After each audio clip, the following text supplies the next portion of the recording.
not make use of that privilege unless that person is prepared to work. College requires work. And the harder they work, the more they will enter into that privilege. Never mind. I'll get to that in a minute. Stop it, Rick. You're distracting me.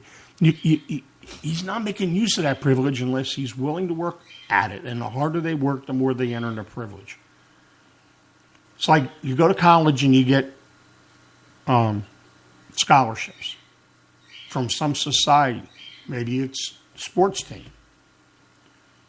The harder you work, the more you enter into that privilege. The gracious free offer and the personal hard work have to combine before the privilege becomes fully effective. The harder you work, the more you get out of it. How much have we heard that from our parents on doing stuff? Yeah, and it's true. And it's true. If nothing else, you think of the person. It can be a sports scholarship. It can be an academic scholarship, whatever it is.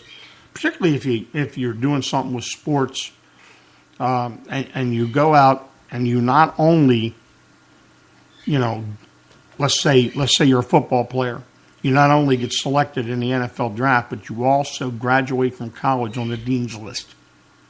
How much you look at yourself and go, it was hard work, but it was worth it. And I'm also going to have a guest spot on Sunday mornings, by the way. That's nice. Oh, maybe. Yeah. I have to find out what he's doing.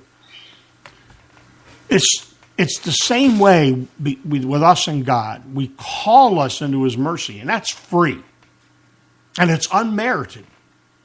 But at the same time, we have to bend and make every effort to work upwards and to go onwards.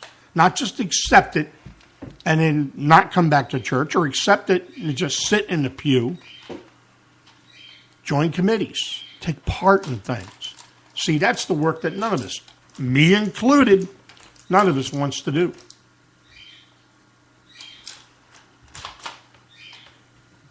We're like taking part in covetous suppers. I wonder how many times people know, it's coming up and I don't feel like going. Because I don't want to miss a football game. I don't want to miss this or that. Well, I'll tell you what, I don't like missing covetous suppers at church. Yeah. Mm-mm. Or the movie nights that we had at our church when Raggy was there. Covered dish suppers. Mm. I enjoyed the covetous suppers, but I enjoyed the movie nights even more. Covered dish suppers. Go to the church, bring your own chair if you want. Mm-hmm. Somebody two people. Pastor Raggy and BB did all the work to put up the screen and do them and project. Oh, please, they put up a sheet. They did, but setting up that machine. The sound system. Yeah, and all. More than that. And I mean, the ladies put together meals. Sometimes we had a covered supper beforehand, didn't Sometimes. we? The fellowship of sitting with other people in church and talking like you would sitting around and watching television with each other and your family. It was a family time, and we loved it. Family time in what way? I felt more like part of that church family. Yeah. There you go. Being with the other people there that I got to know them better that way. Besides, covetous suppers. How many times do you don't pick up your plate and move from place to place to sit with someone else? Well, even at that, sometimes you sit there and you go, oh, God. Man, we got that covered dish supper coming up.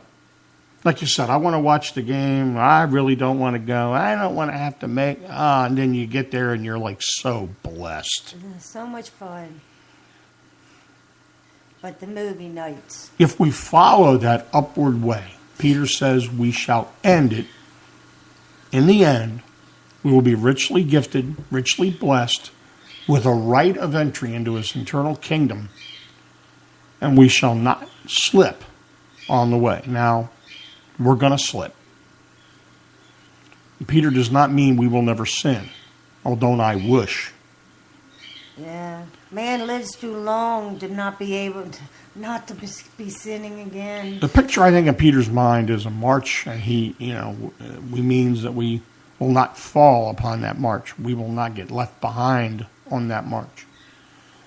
We may get out of sync, We may forget that it's left, do the wrong foot, and we might miss a step or two, but along that way, God is with us. He brings you back. And we are with Him. If we sit upon this upward and onward way, the effort will be great. It is not easy. Now, I look back and I would love to say that getting where I am today was easy. No, it was not. Trust me, God has had, as I used to say, hit me upside of the head with a brick. My wife loves it when I say that.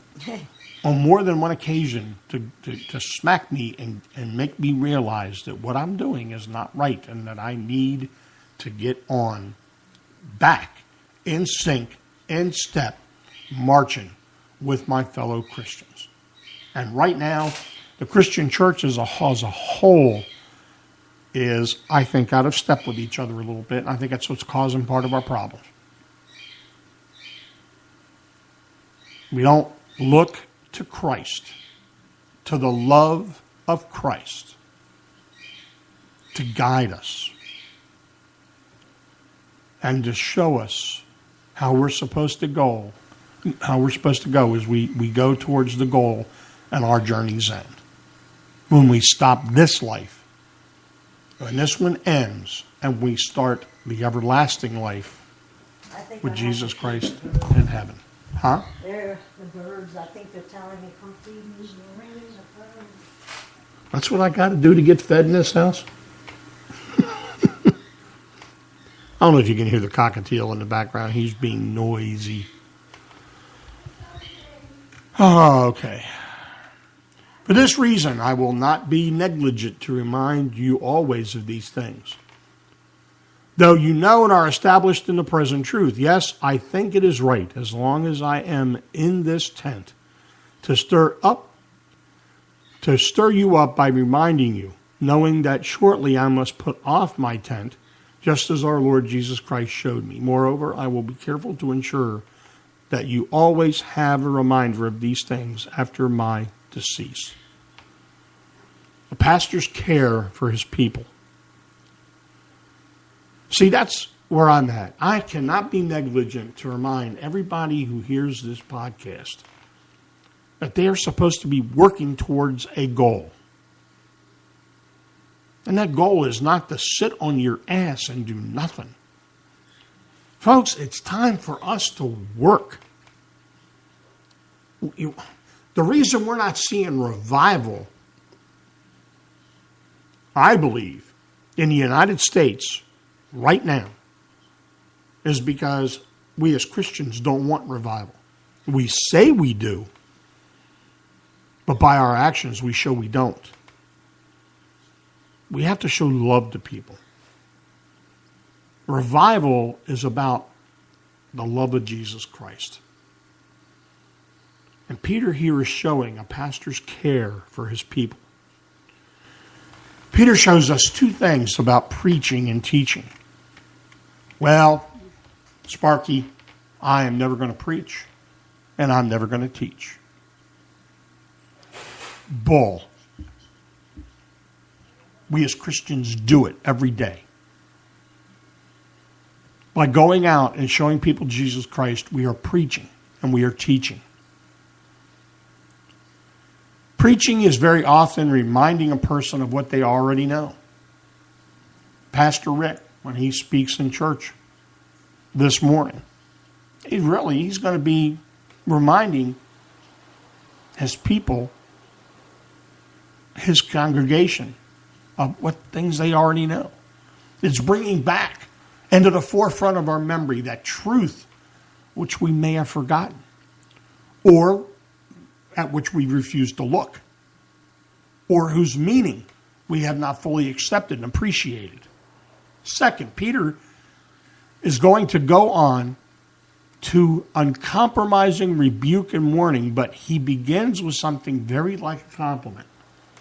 He says that his people already possess the truth and are firmly established in it. As a preacher, teacher, parent, we always achieve more by encouragement than by scolding. We do more to reaffirm people and to keep them safe, as it were, by putting them back on the way of honor than by beating them with criticism. It's the old thing you used to always hear people talk about. Pastors, preachers used to stand up there, particularly during revival, and talk about sinners. You sinners. Yes, we are sinners. Don't keep reminding me of it. We as Christians have to learn that. It's not about telling them that they're a sinner. It's about telling them that they're loved, that they're prayed for. You want to show a gay and lesbian person Jesus Christ, tell them you'll pray for them. You don't think what they're doing is right and you're going to pray for them. Peter was wise enough to know that the first essential to make people listen to you is show them that you believe in them, that you love them. It's apparent that Peter is looking forward to his death. He talks of his body as a tent. Paul did that in 2 Corinthians chapter 5, verse 4. Favorite picture of the early Christian writers. In something called the Epistle to Diogenes, it says, the immortal soul dwells in a mortal tent. The picture comes from the journeying of the patriarchs in the Old Testament. They had no residence. They lived in tents as they were on their way to the promised land. The Christian knows well that his life in this world is not a permanent residence, but it's a journey. Stephen Curtis Chapman calls it the great adventure. I've mentioned that song so many times. Towards the world that is beyond, the life that is beyond. And we get the same idea in verse 15. Moreover, I will be careful to ensure that you always have a reminder of these things after my decease. Peter speaks of his approaching death as his exodus, his departure. Exodus is, of course, the word used for the departure of the children of Israel from Egypt, and they're settling in the promised land. Peter sees his death not as the end, but as a going forth. Peter says that Jesus Christ told him that for him the end will be soon coming. Maybe a reference to the prophecy that is in John 21, 18 and 19, verses 18 and 19, where Jesus foretells that there will come a day when Peter will also be stretched out upon a cross. That time is about to come in Peter's mind. Welcome back, baby. Yeah, so I had to... even though they had food, they had eaten all the seeds that they liked and wanted fresh seeds. And then he waits and lets the parakeet eat first. So. There you go. Yeah, and that's what I was, talking about. He's been so diligent trying to get his message across and to instruct people because he knew his time was short. But his time was coming that he was going to be rewarded for everything he'd done and be with the Lord again. I mean, he had to be looking forward to it, but he didn't want to rush to it because he wanted to get so much said and done before he left. True. Peter says that he will take steps to see that what he has got to say to them will be held before their memory even when he is gone from this earth. Could be a reference to the gospel according to Mark. The consistent tradition is that it is the preaching material of Peter. Irenaeus says that after the death of Peter and Paul, Mark, who had been his disciple and interpreter, handed on in writing the things which had been Peter's custom to preach. Papias, who lived towards the end of the 2nd century and collected many traditions about the early days of the church, hands down the same tradition about Mark's gospel when he says, Mark, who was Peter's interpreter, wrote down accurately, though not in order, all that he recollected of what Christ had said or done. For he was not a hearer of the Lord or a follower of his. He followed Peter, as I have said at a later date, and Peter adapted his instruction to practical needs without any attempt to give the Lord's words systematically, so that Mark was not wrong in writing down some things in this way from memory. For his one concern was neither to omit nor falsify anything